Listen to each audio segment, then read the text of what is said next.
Vamos a platicar con el doctor Carlos Serrano Herrera. Él es economista en jefe de BBVA Bancomer. Don Carlos, muchas gracias y muy buen día. Al contrario, muy buen día, Oscar Mario. Gracias por la invitación. Bueno, pues buenas noticias, viniendo de una institución tan seria y que hace análisis tan objetivos y profundos sobre el desempeño de la economía mexicana, por esta importantísima presencia que tiene en nuestro país. Mejoran el comportamiento del Producto Interno Bruto, la producción de bienes y servicios para el segundo semestre del año, debido, dicen, al buen dinamismo que mostró en el primer trimestre, mayor consumo y el desvanecimiento gradual de los cuellos de botella, especialmente en el sector automotriz.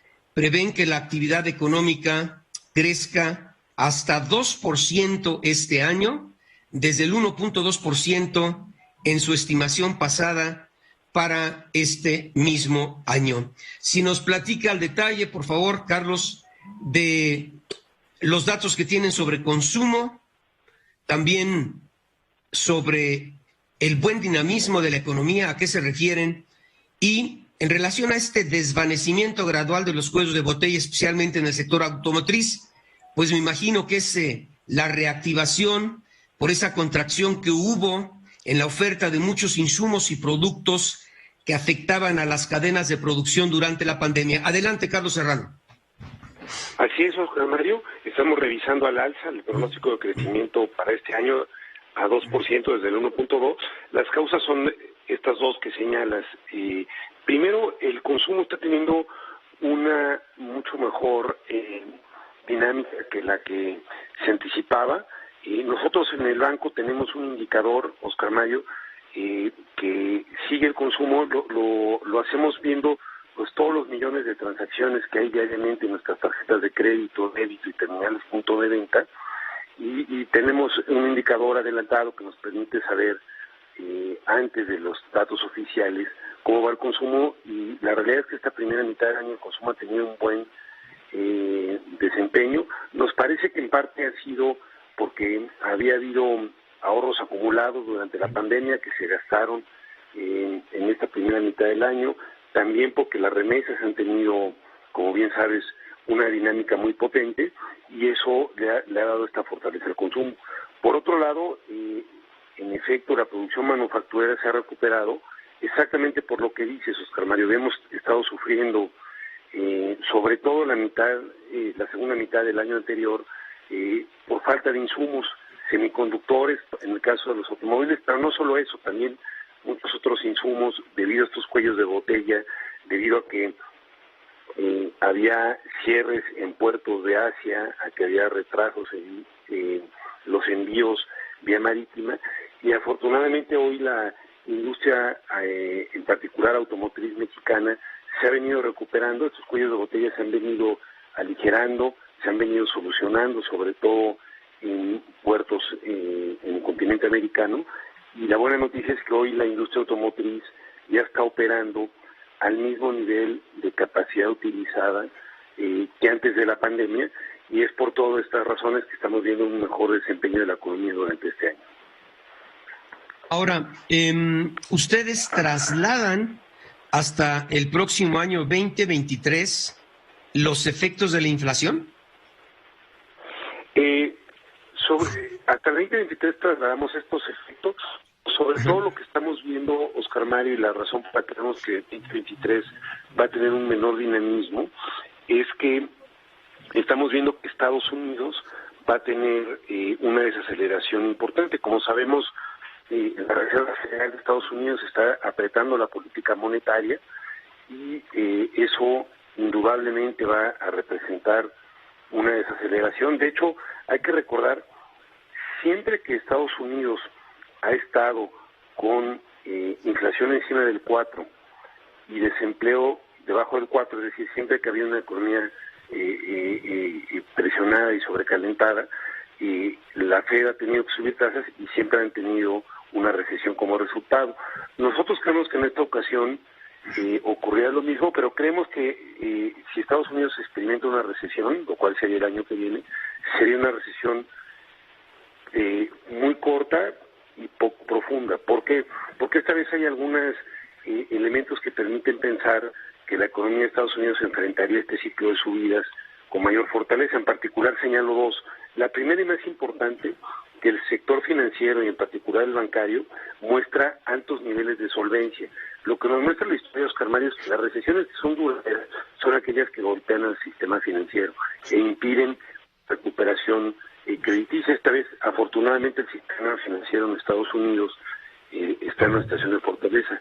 Segundo, el balance de los hogares en Estados Unidos también está en situación de fortaleza, tienen altos niveles de ahorro, bajo nivel comparado al histórico de servicio de deuda, y eso también creemos que hará que la recesión sea poco profunda. Lo que sí veremos, pues es en México, me parece, una desaceleración, porque a medida que Estados Unidos en este ciclo alcista, pues el sector exportador se desacelerará y por eso estamos viendo algo de menor crecimiento el año que viene. Estoy platicando con el economista en jefe de BBVA, don Carlos Serrano Herrera. También interesante en este reporte que dan a conocer ayer, marcan un techo de este aumento acelerado en los precios que se ha venido presentando en los últimos meses, le hace inflación. El próximo mes de octubre, en donde dicen ustedes, desde ahí comenzará a descender, por lo que prevén un cierre en el índice de inflación para este año de 7.7% y que se mantenga a la baja en el 2023. Es correcto, Oscar Mario. Creemos que estamos ya cerca de ver con la inflación, que empezará a bajar, como bien apuntas, en octubre. Incluso en 2023 estamos viendo una bajada más clara. Vemos que la inflación podría bajar a niveles de 4% en 2023. Las razones son las siguientes, Oscar Mario. Nos parece a nosotros que la inflación se explica por una serie de... Primero, la inflación en México, hay que reconocer, no obedece a factores idiosincráticos. Estamos viendo inflación elevada en todo el mundo. El miércoles conocimos el dato de junio de Estados Unidos con inflación en 9.1%, el Reino Unido tiene niveles similares, Europa también tiene niveles muy elevados, y al ser nosotros una economía abierta, que bueno que lo seamos, pues es imposible aislarnos de estas tendencias. En particular, la inflación obedece primero a estos cuellos de botella que ya mencionábamos, que elevaron los precios de las mercancías, a que también durante la pandemia hubo un cambio en los patrones de consumo hacia más mercancías, menos servicios. Esto también trajo un exceso de demanda en mercancías, y ahora la inflación se ha venido a complicar enormemente desde que comenzó la invasión de Rusia a Ucrania. Pues esto ha traído aumentos muy importantes en precios de alimentos. Hay que recordar que esa región es el granero del mundo y muchos de estos granos no pueden salir del puerto de Odesa por el conflicto. Producen pues alrededor de una tercera parte del trigo y de la cebada mundial ahí. Rusia es un importante productor de fertilizante, y también tenemos un elevado precio de energéticos, al ser Rusia también un importante productor tanto de petróleo como de gas natural.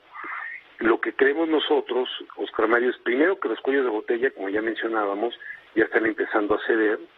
Segundo, la demanda de mercancías se está desacelerando a medida que hay más consumo en servicios y a medida que la política monetaria está siendo más apretada en los bancos centrales. Y creemos que las materias primas, suponiendo que ya no hay más sanciones, pues ya llegaron a su punto. De hecho, hemos visto ya en días recientes señales positivas para la inflación, que es que el petróleo ha empezado a ceder, las gasolinas,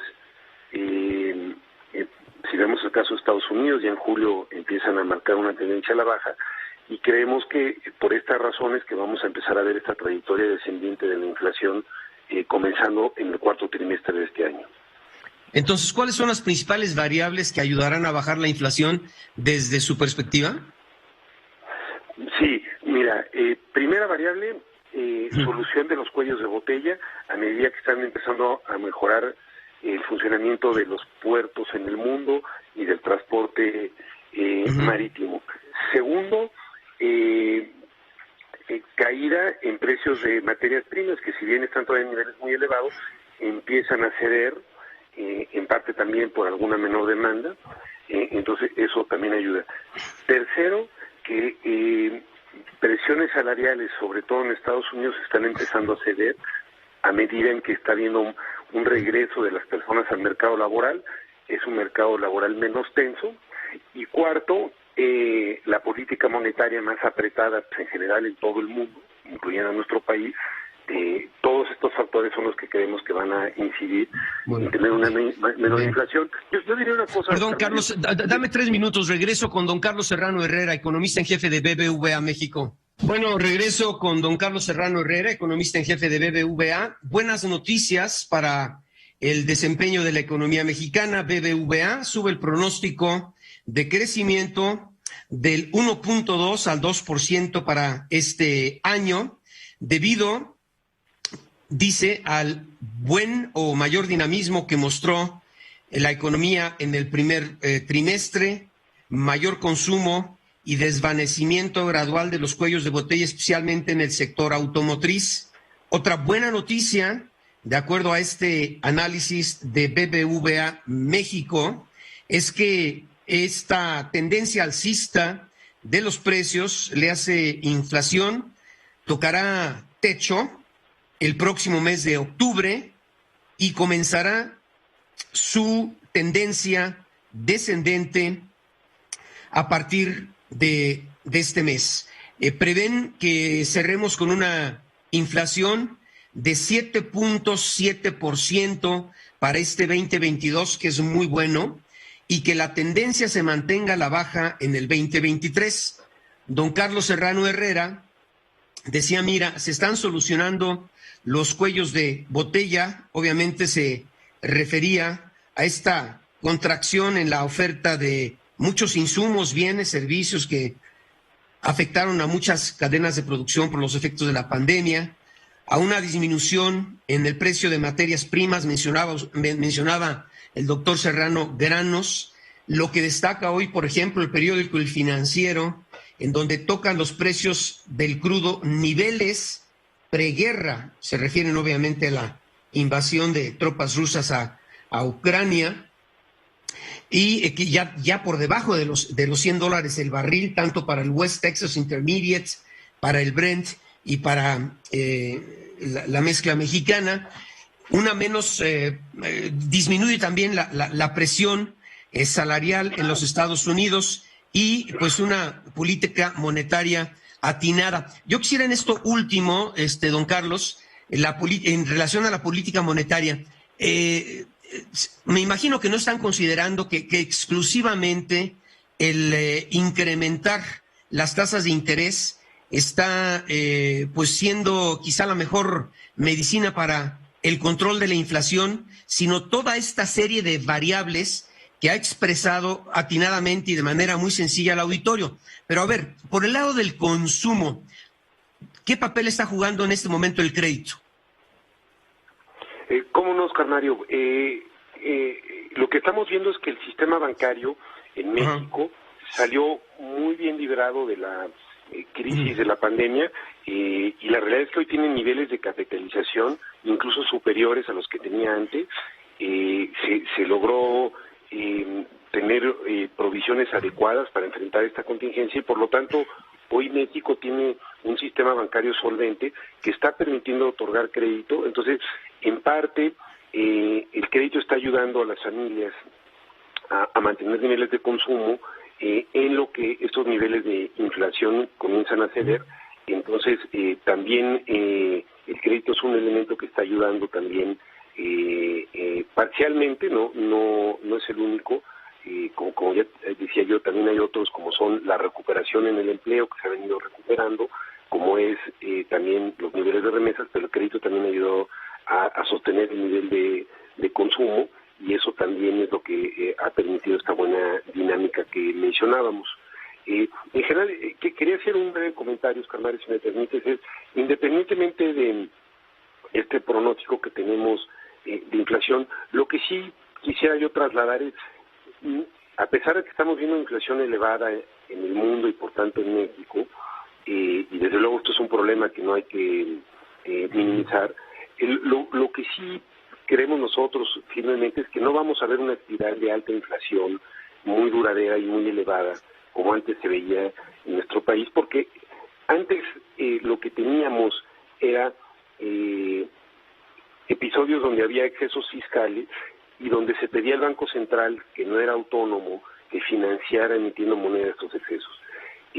Ya tenemos desde hace más de 20 años, un Banco Central independiente que tiene mucha credibilidad en la población, en los mercados, que tiene las herramientas para combatir esta inflación y por tanto creo que en esta ocasión vamos a tener esta inflación elevada un tiempo que viene fundamentalmente del exterior, pero que no va a ser una espiral inflacionaria como el pasado. Lo mismo en Estados Unidos, creo que quien compara este episodio con los 70, donde pues se vivieron pues una década y media de inflación elevada, tampoco es una comparativa correcta, porque hoy la Reserva Federal tiene herramientas muy potentes que ya está comenzando a usar. Podemos discutir si tardó un poco o no empezar a usarla, y esto eventualmente va a tener inflación bajo control, y por eso pensamos nosotros que el año que viene vamos a ver inflaciones mucho más bajas de lo que estamos viendo este año, debido a estos fenómenos que ya bien resumías. Pero imagino que están también pues siendo muy cuidadosos para provocar un equilibrio entre el crédito que se está otorgando y ofreciendo en estos momentos de altas tasas para lo que pueda venir después, y no provocar una situación de insolvencia en el corto plazo, al menos, ¿no?, entre muchos de los consumidores. Sin duda alguna, yo creo que desde ya hace muchos años, yo diría desde posterior a la crisis que vivió nuestro país bancario en el 94, en nuestro país hay un marco regulatorio muy sólido. Eso le permitió, por ejemplo, adoptar el marco de Basilea, pues entre los primeros países del mundo, y entre otras cosas hay regímenes regulatorios que exigen una buena originación. Las propias instituciones han mejorado mucho las técnicas de originación de crédito, de medición de riesgo, y en efecto yo te diría, tan es claro lo que dices, que se está haciendo cuidadoso con el otorgamiento de crédito, pues que estamos viendo niveles de cartera vencida entre los más bajos de la historia, incluso ahora más bajos que antes de la pandemia, y creo que esto es reflejo, como dices, de estas mejores técnicas de medición de riesgo y de originación que se han tenido en la banca mexicana en los últimos años. Y finalmente, doctor Serrano, Carlos Serrano, ustedes que tienen presencia muy importante en Europa, empezando por España, obviamente, ¿qué tanto les preocupa esta brecha brutal, enorme, entre la tasa de referencia que, bueno, estoy cerrando, está en 1% sobre, perdón, en relación a inflaciones que rebasan los 2 dígitos en algunos países? Es desde luego preocupante, pero también ahí nos parece que comenzarán a ser, ¿por qué estamos viendo la inflación todavía más elevada en Europa que en otras latitudes, Oscar Mario? Porque además de todos estos problemas que viven y vivimos todos los países del mundo, que ya mencionaban, alimentos, cuellos de botella, etcétera, en Europa tienen además el problema del brutal incremento en el gas natural por el conflicto también de Rusia, y esto también ha tenido mayor inflación. Aquí afortunadamente también hay señales de que, si bien siguen muy elevados estos precios, comienzan a ceder. Hay señales también de que Europa está empezando a surtirse de gas de otras latitudes, y eso creo que eventualmente puede empezar a ceder, pero ahí sí tienen ese problema, yo diría más estructural, de la dependencia del gas ruso, que les llevará un tiempo solucionar y bajando esa dependencia. Bueno, y en relación a México, finanzas públicas sanas, nivel muy aceptable de endeudamiento, ¿no? Máximo 50% del PIB, y en donde también consideran ustedes que el pago de intereses está cumpliéndose a cabalidad, sobre todo porque la contracción reciente de deuda y la anterior se hizo con precios no muy altos del dinero, don Carlos. Tanto por eso, tanto también porque se han mantenido una política de tener déficits bajos, es decir, el gasto ha estado contenido, y eso, pues, como bien apuntas, está haciendo que el nivel de deuda como porcentaje del PIB esté bajo. A mayo estaba en 46%, creemos que podría cerrar el año en niveles de alrededor de 50%, y eso nos parece que, primero, compara muy bien con el resto de países emergentes que tienen deudas más elevadas. Esa es una de las razones por la cual el tipo de cambio en México se ha comportado mejor que el de países emergentes.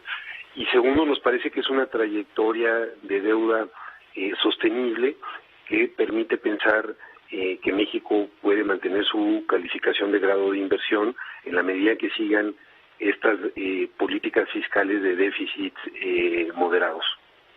Y finalmente, don Carlos Serrano, economista en jefe de BBVA, tenemos unos segunditos. Vamos al termómetro del optimismo. Del 1 al 10, ¿qué calificación le pone al manejo de la macroeconomía y dónde estamos en la microeconomía? En la macro, ¿dónde estamos, don Carlos? Pues en la macro yo diría muy buen manejo. Se han anclado la política fiscal, la monetaria, y la exterior, como ya decíamos, yo diría muy bueno, quizás sea el 9. En la micro yo pondría una peor calificación porque me parece que ha habido algunas incertidumbres para la inversión, algunas distorsiones en el gasto, y en particular en política energética pondría una menor nota. ¿Qué sería un 6? Sí, yo diría más bajo, un 5. Bien, bien. Carlos Serrano Herrera, economista y jefe de BBVA, siempre es un gustazo, ¿eh? El gustazo es...